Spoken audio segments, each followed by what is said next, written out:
Hello, I'm Daniela. In today's video, I'm going to stitch a fabric gingerbread house. Now it's not three-dimensional, it's just two-dimensional, something perfect for a fabric book.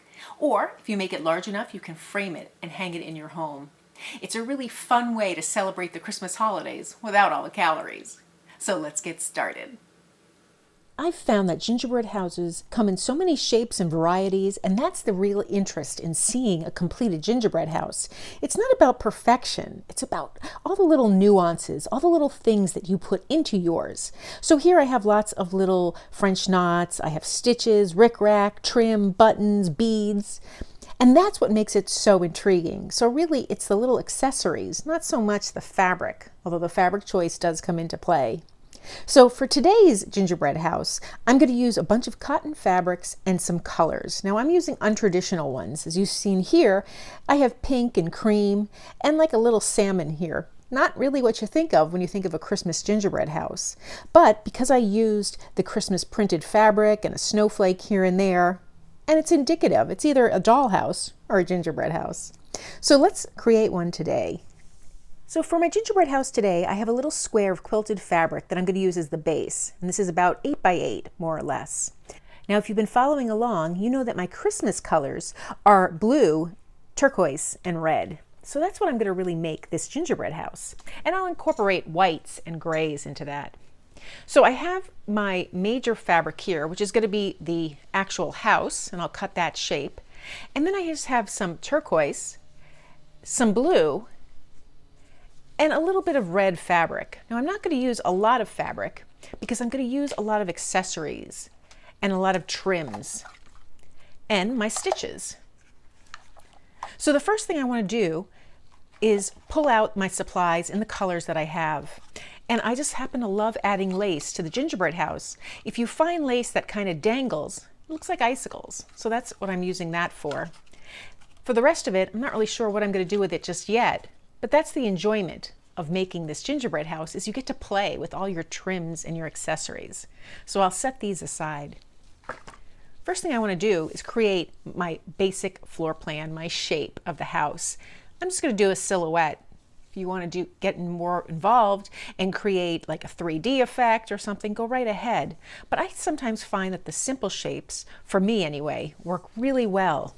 And that gives me more time to make the design process. So I'm just going to create my little triangle shape and then cut it right across. So I have just that simple shape. And I know when I open this up, it's going to be much wider than I need. But I'm starting to get that shape and the way it comes alive.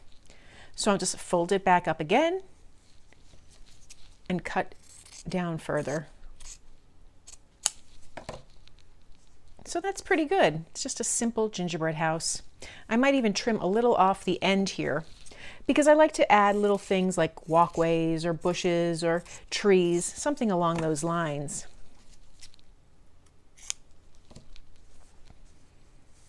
So that's looking good. I can even put in a chimney if I want. I just take a little rectangle of fabric, trim it up neatly,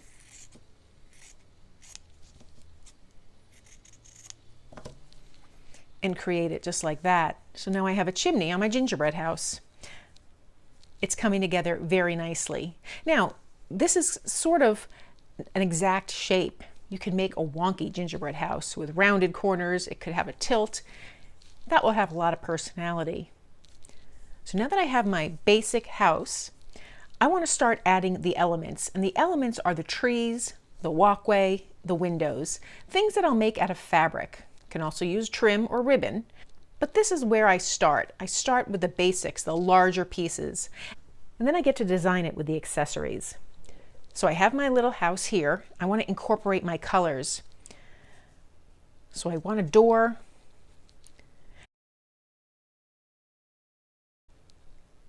Just playing around with the colors that I have. So I think I'm going to make this nice blue, my door. I love how that looks up against it. So I'll trim that down to size.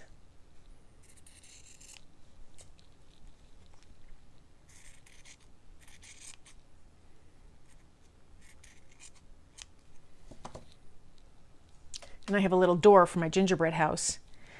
Now I like to have an emblem or something hanging from my gingerbread house, a wreath or a heart or something, so I'll leave that area blank. But now I need windows.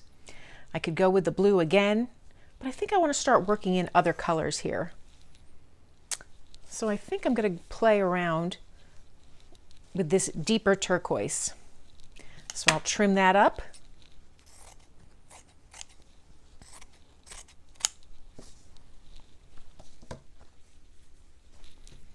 And because I want them to be symmetrical, whatever size I cut, I want to cut 2 of. Now I'm going to make these windows have a little rounded top. So I'll just cut that down to size, fold my piece in half again so I can get that symmetrical shape.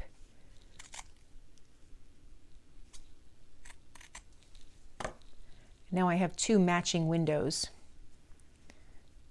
They're a little bit big, so again, I'll just put them wrong sides together, or right sides together, it doesn't matter. Fold it over again and just trim it down.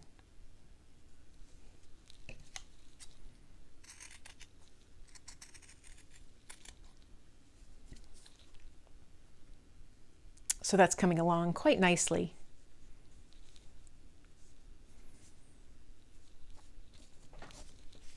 Those are my main elements that I want to add, at least for now. I can always come back in if I want. I do want to add some red accessories, so that will be additional. But now I want to just add some trees or some bushes or something to the side here. So I think I'm going to go with this beautiful light color, this light teal.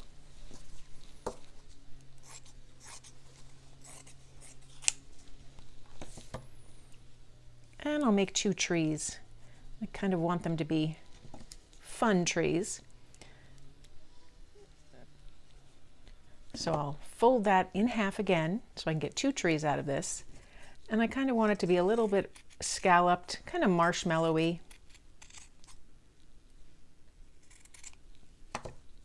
And so I have my trees. I'll put one on a side of the other. So now I still have other colors here that I can play with. I'm going to hold off on them for now. Right now I want to come back in and pin everything in place. And then I want to stitch everything down, just with little stitches to hold it in place so that we can start the design process. So I'll pin everything in place, stitch it down, and then we'll come back and start having some fun designing our gingerbread house. So I stitched down the house, just the perimeter of the house and the chimney. I stitched around the windows and the trees. That's what it looks like on the back. So everything is securely in place. I'm going to set aside my scraps of fabric, keeping them within eye shot so that I can take a peek and see if I want to use them. But now the fun part begins, where I'm going to take my little pieces and create the design. So I have all this trim and ribbon. I can really have fun with it. Now for the gingerbread house, I'm trying to make it look fantasy, so like a house made out of gingerbread or candy. So bright colors really work. And I like to have icicles. So that's where I usually start. So I have this little trim here, which has these little rounded scallops, which I think is just beautiful. So I'll cut that down, and I want to hang those from the peak of the roof and a little bit up top here. So I'll just trim it a little longer than I need, because I like to stitch it down and then trim it to the exact size. And I also like to have a little overhang on the roof. So I'll just make that a little longer than normal. I could also decide if I want to add a little trim to the bushes, but for now I'll just hold that aside. So I have my little icicles now, and now I get to really start embellishing it. I want to work within the colors that I have, and it doesn't have to be perfectly realistic like a real gingerbread house. I can just throw in some of these colors here and there just to really tie it all in together. So maybe I'll use that on the gingerbread trees. I'll keep that in mind. I also have this bow. It's a little big. It's got that little wire here which I would cut off, but that's a really cute touch. Could even make it a little bit above the house. Consider that as well. Here I have a large snowflake. It's a little felt snowflake. I think that's a cute little touch, but I'm not really certain. So right now I just want to start, and I really like this trim. I think I might put the trim on the roof and then have the lace underneath it. Yeah, I really like the way that looks. It also pulls in this color. So I'll cut a little bit of this trim off and maybe stitch that down up top, stitch that underneath it, and then I think I want a little line of it over here as well for the chimney. So that's pretty precious already. Now I want to add some red. So I'll figure out how I'm going to do that. I can maybe add a little red underneath or just at the base of the windows. So it kind of looks like a window box. So I've got one there. And I'll put one here.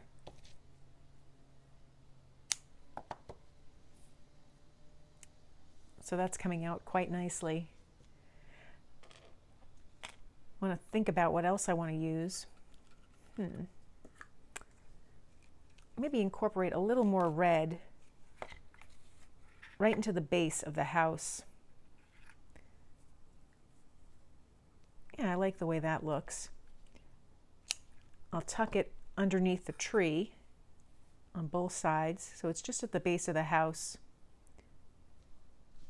And that's coming along nicely. I have these little red beads, and I can add them to the tree instead of French knots like I did in the original design. And now I want something for the windows. Typically you'll see a wreath in the window, but I'm not really sure what to do with that. I need a little contrast. So, perfect. I'll use these little white hearts. And I'll just stitch those into place right in the windows. I still need something for in the center here. I think I want to do something with red. I'm not really sure how to do that. Maybe I can make a little wreath out of the rickrack. It's kind of a cute touch. Or maybe even a wreath out of this red. I'm not really sure. Let me see about the rickrack though.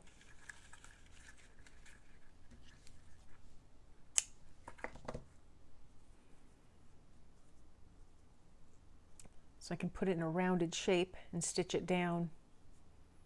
That's kind of cute. So maybe I'll do that. I'll stitch all these parts down, and we could take a look from it further and see what other embellishments it might need. So I finished stitching the ribbon trim, the lace. I made that little rickrack wreath by stitching it down, and then I thought I needed a little bow or something. Again, I chose the red and white, and that coordinated. So now I'm ready to really finish it up and add a few more embellishments. I thought I would take these little blue stars and put them on the top of my tree. I thought I'd go a little further and add this cute little teal heart to the door here. Maybe stitch a French knot for the doorknob. And then I have these little felt snowflakes. I thought I'd add them just to those little trees. I just thought that white contrast gave a nice little added element. So I'll stitch those all down and then show you my final result. So I stitched the snowflakes onto the trees, and I decided it really needed a little red button to tie it together. I added my little button on the door, and I'm really pleased with it. I think I'll skip the little door handle. So that's my version of a fabric gingerbread house. It's very unexpected and very whimsical. I also have the original that I created here with using pink, and I'm really quite pleased with this one as well. These would make great pages for a book. So that's how I make my fabric gingerbread house. The beauty of using fabric and ribbon and beads and little found objects is that you don't have the sticky mess that you have with a gingerbread house or the sugar high. If you've enjoyed this video, please give it a thumbs up and be sure to subscribe. Thanks for joining me today.